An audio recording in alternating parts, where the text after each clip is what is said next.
welcome Scott Aspelin back, financial coach, and we want to talk about today some issues with money that are particular for pastors and leaders of churches. So, Scott, we've covered our relationship with money. We've looked at budgeting and emergency funds and debts. Talk to us now about some of the things, because you have coached numerous pastors with their finances. Right. What are some of the common things that you find there that you want to talk about? Sure. Yeah, I think one of the first things that I see with almost every pastor that I work with is I'm going to put it under the frame of generosity. I think any pastor we know, that would usually be one of the first traits we would say. They're generous. They are generous people. Whether they are usually, and their spouse, if they're married, they're usually both very generous people. So the reason I'm bringing up generosity is sometimes, because of the pastor's heart to be generous in so many ways, I have seen on occasion where sometimes that can almost become an extreme to where they may be almost sacrificing other things in their budget to be able to be generous to whatever that need is that they feel compelled to take to address. So one thing that when I encounter pastors and their spouses who are particularly generous, and they say, this is something, hey, we want to give money beyond our tithe, or we want to have money available beyond our tithe. Awesome.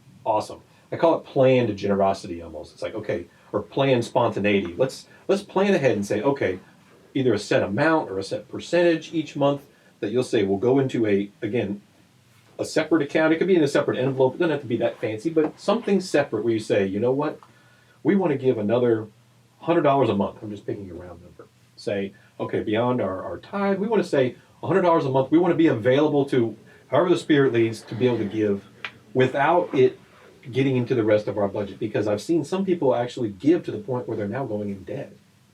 And that's what I don't want to see for pastors and their families is, well, I'm giving so much that now I'm actually going into debt, and now that's costing them even more money. So with that practical step I was referring to is a lot of times you can have a separate account, say, okay, I'm going to put $100 a month or 1% a month, just whatever it is for that particular family, and it goes in there. You may even have a separate debit card for that. So when you're out and about, if you want to buy somebody's meal or buy their groceries or whatever you feel led to say, hey, yeah, I want to do this. When they do that, they said, I feel so much freer now. So we're not having the discussion or perhaps even argument at home about, well, why did you give this money away? We were supposed to do this with that. Oh, well, so-and-so had this need.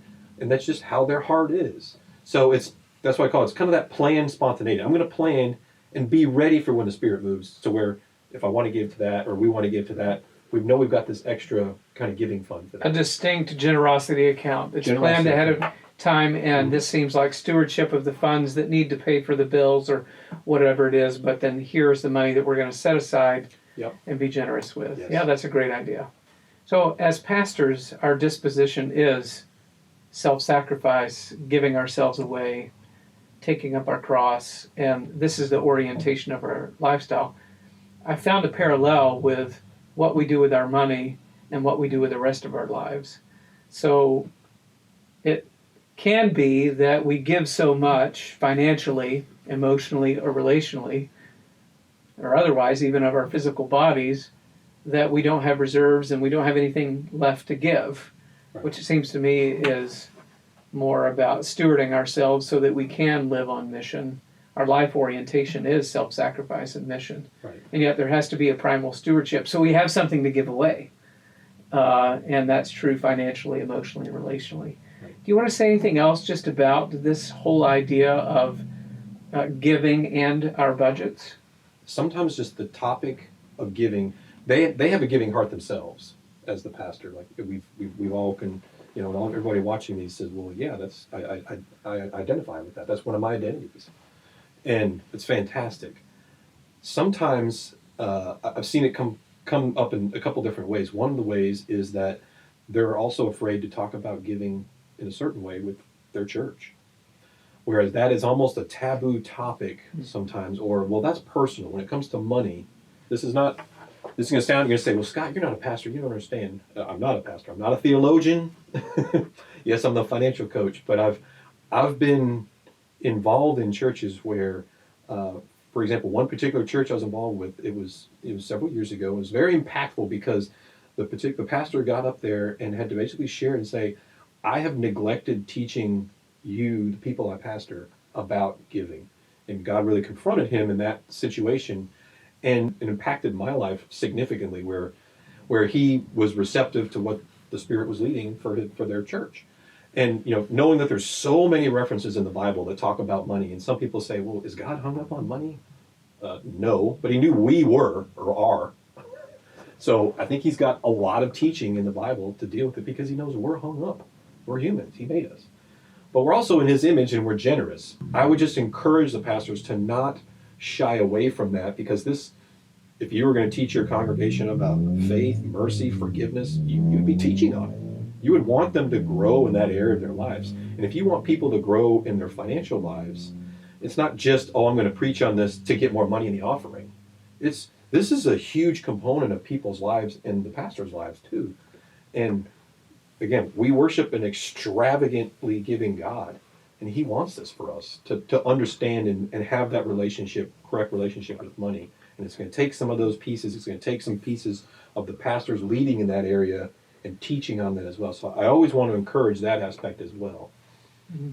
Yes, and my own experience tells me those that have been formed deeply in a contemplative way are quite generous. It's a virtue, generosity that we want to pray and develop in our churches. And some of the people that I see moving the most power of the Holy Spirit are very generous with their time, energy, and money. Yeah.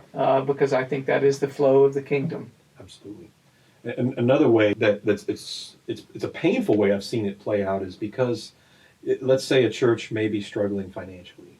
That's not unheard of, sadly. But sometimes the pastor may be the one that suggests, don't pay me as much, or just pay me next month, or sometimes a pastoral council or elders board may say, we're just going to pay you less, pastor, and I say, that's very common, Scott. Yeah, I know, and I know what happens, and that's what pains me, but that, to me, that's getting into a very dangerous spot, because I think what happens then is that pastor is then taking on the role as the primary giver or the sacrificial giver for that church, of saying, you know what, I'm going to be the financial savior for this church, and I'm just going to either not get paid. And I think that squelches what the Holy Spirit could do in that church. If it's just that one person saying, I got this. I will do this. I will sacrifice myself. I was involved in a pastoral council where our church was suffering drastically in the finances. And we were on our knees praying every meeting. It was the oh God, oh God, oh God prayer of, what do we do? We're declining people. We were not being able to pay. It was, what do we do? And we also serve a very creative God. And the solution that he brought about was nothing we could have ever imagined. But it relieved the financial burden of what we were dealing with. Another church actually came in and it took over the lease. It was all these miraculous things that happened, and released the church of these things, so we didn't have to sacrifice one person or one family to do that. So it's a matter of, again, no situation is easy. I totally recognize that. But I always, as an encourager, as a coach, I need to encourage. Sometimes I need to, kind of be a little, sometimes a coach kind of kicks you in the rear end, and also has to come beside you and encourage you, is that, look at what you're doing to yourself. If it gets short-sighted where you're saying, I don't want to tell anybody that we're suffering in this way. I've also seen it work out where some pastors of maybe small or planted churches may say, well, there's these expenses I bought for the church, but I don't want to bother them with that. It's so little. I'll just cover it. Well, that's essentially like the pastor taking a pay cut. If it's bona fide expenses that the church should reimburse them for, that's totally fine. We're not talking about extravagant things, but by them doing that and then also saying, then just reduce my pay and all, these start stacking up. So that pastor is now being, again, taking a pay cut, and they're being the sacrificial, the financial sacrifice for that body, and they may not be engaging the other leaders in that discussion. And I think it's just healthy for a church to be all involved with and say, we're all praying for a solution for this, and let's all be receptive to the Spirit. So we talked about a few of the challenges that are unique to pastors. I think this one may go beyond pastors, but I'm aware of it. There are certain challenges in our young adult years. Yes. But then when we get to our middle age years, there are some unique challenges as we look towards kids possibly going to college or university, retirement, etc. Are there some of those subjects that you could speak to, particularly to pastors? Sure. Yeah. I think it's a good progression to think about it too, because some of the other concepts we've talked about can be, like you said, can be in the early years, whether you've been a pastor in those early years or not. But yeah, let's talk about kids. I think that's a good one where obviously there's a lot of pastors that have kids. A lot of people have kids, right? They're awesome. I've got one son myself. And the things with kids are not necessarily unique to pastors, but I see a few things sometimes bubble up, maybe a little more frequently with pastors. Sometimes they may feel that, because I'm a pastor, my child may be feeling deprived of these experiences or these things perhaps in their life. They're maybe seeing their friends have these, again, experiences or things. The size of their friends' homes. That's common, yeah. Any number of things. The vacations that their friends get to take trips and we don't. Yeah. Their friends get to go to this camp and they don't. Right. It could be any number of things like that. And what I see sometimes is the pastors and their spouses will want to, it's like, well, I want to be a little more generous to my child. I want to make sure that they don't feel less than as a pastor's kid in some of those respects. So sometimes they can almost start swinging a little bit more to where, our budget is now going to be, and our budget of money and time may be even more dedicated to some of the things the child is doing or the child's activities. Again, none of these are bad in and of themselves, by no means. But sometimes you may have to step back and say, okay, we've got, if our son is now involved in this particular sport maybe, and now, well, I need to get him in that team, and then that club, this team, and this, and those things start adding up. Nothing inherently wrong with it, but you may have to sometimes step back and say, okay, realistically, can he still enjoy and play on the school team, or does he need to be in this a team that has a higher expense to it, perhaps? And again, these are still challenging discussions to have with your spouse and with your children because it affects them. I've seen some pastors who are really really good with this, and they'll sit down and say, you can pick one, you can pick one activity. Each child, you can pick what's the one activity you really want to do, really want to engage in. Because we want you each to be your own different person and have your thing or your activity.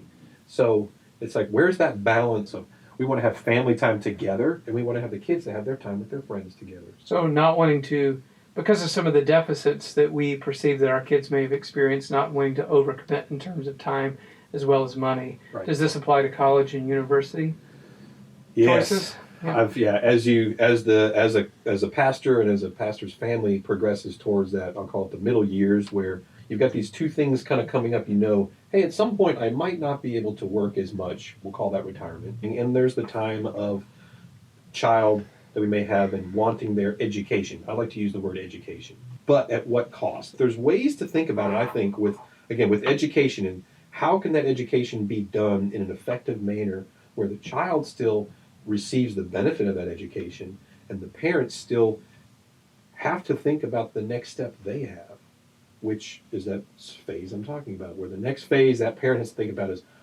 I need to keep saving money for myself too, because there'll be a time when I can't work as much.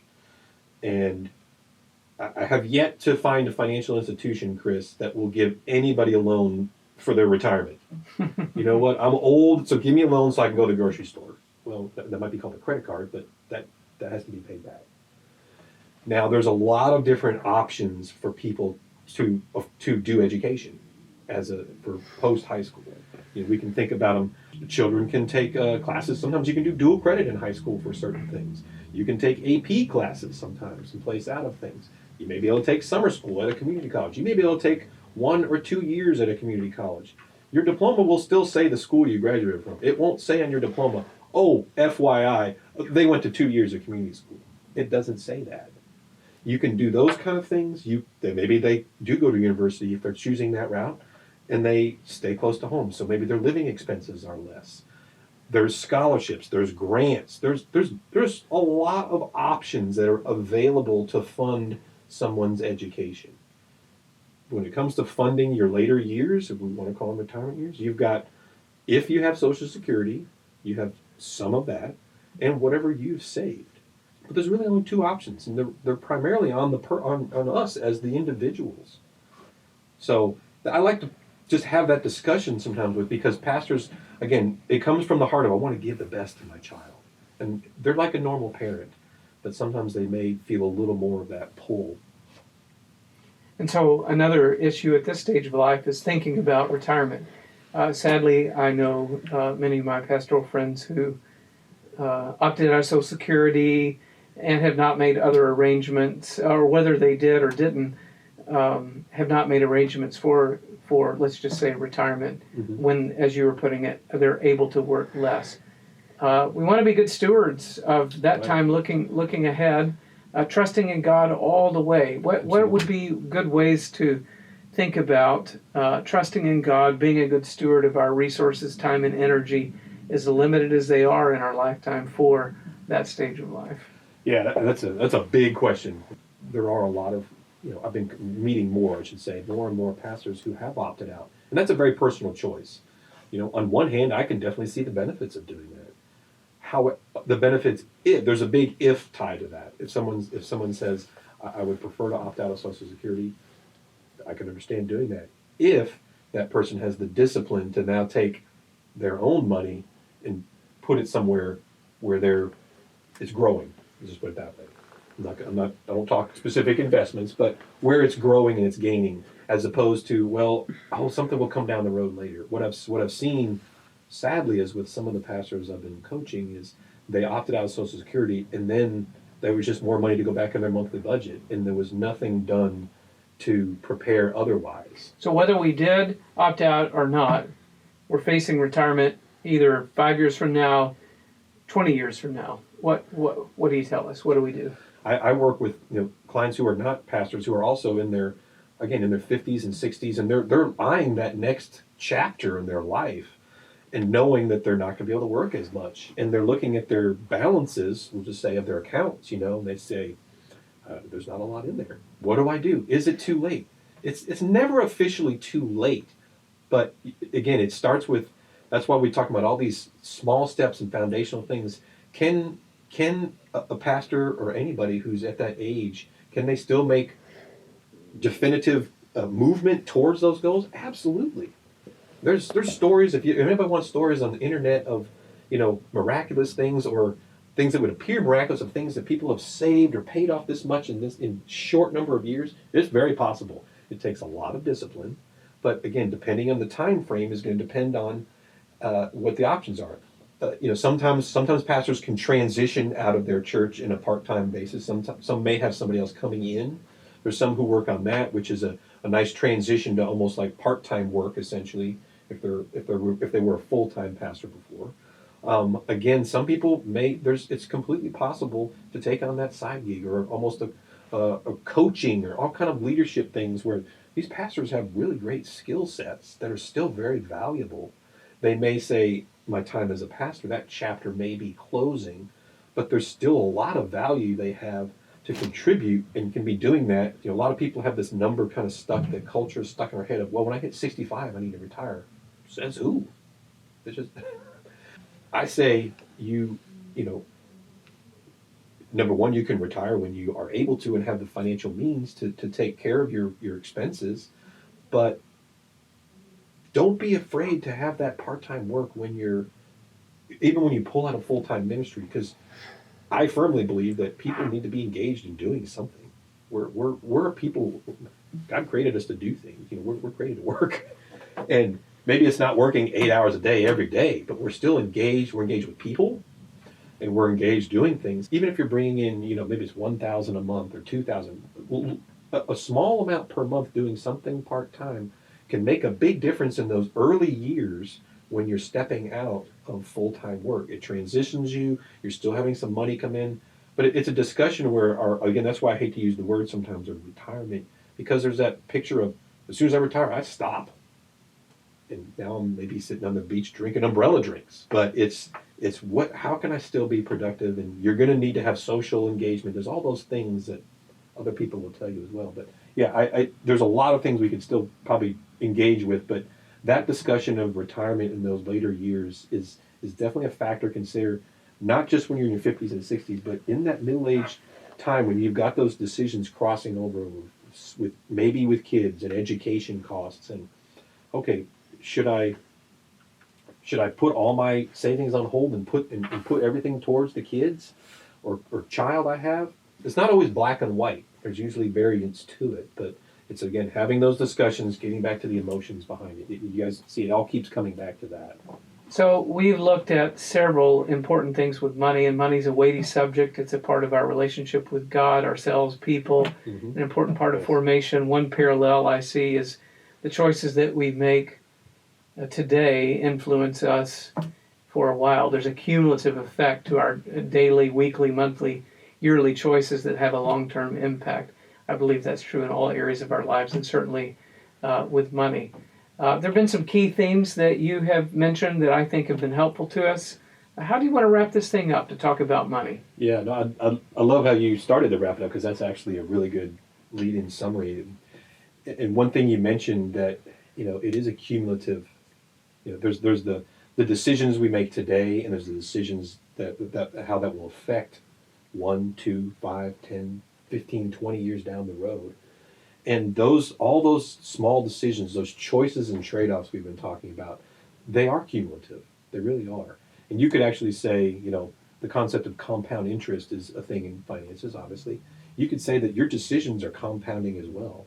When you continue to make those decisions that support your identity that we talked about, the decisions that support who you are as a pastor and that are in balance. We've talked about that a little bit here in this current video, as far as talking about balancing the needs of a pastor, where you may have a very generous heart as an individual and as a family, and not giving so much to where you sacrifice too much. And those choices, and sometimes taking that, almost just putting pause and saying, okay, this choice I'm about to make with my finances, if I'm about to go purchase this car note, if I'm about to purchase this home, it's going to be hard to absorb everything in one viewing of these different videos, because there's a lot of concepts we came at, but there will be pieces, and as you pray about it and say, how do you want me to handle this, God?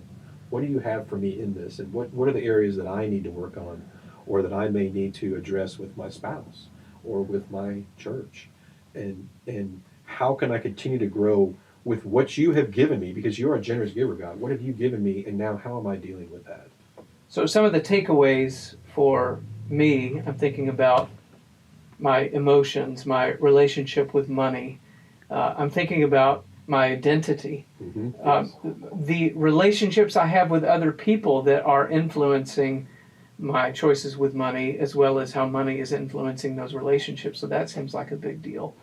Of course, practically, you gave us tools and talked about building an emergency fund or savings, working a budget. So Right. all of these are very practical. Then thinking about some of the unique things we face, those of us in pastoral ministry, and walking through some of those things. So I think you've given us lots of tools here.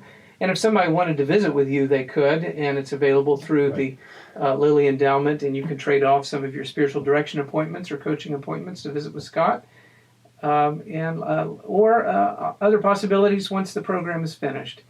But there's hope here for momentum and growth in this area of your life. Scott, what do you want to say in closing? Yeah, no, I don't know if I can add more to that. That was fantastic. But yeah, it is like you said, it's a very it's a topic we all have to work through, because we all deal with money in our lives. So much in our culture, and then the internet wants to just say, oh, here's 10 hacks and do these 10 things and you'll be perfect with your money. As you guys, I think, can get an appreciation for in this, is there's a lot more to it than that. I'm eternally hopeful, and I want to encourage the pastors out there that, again, you can do this, and it is entirely possible to be victorious in this area of your life.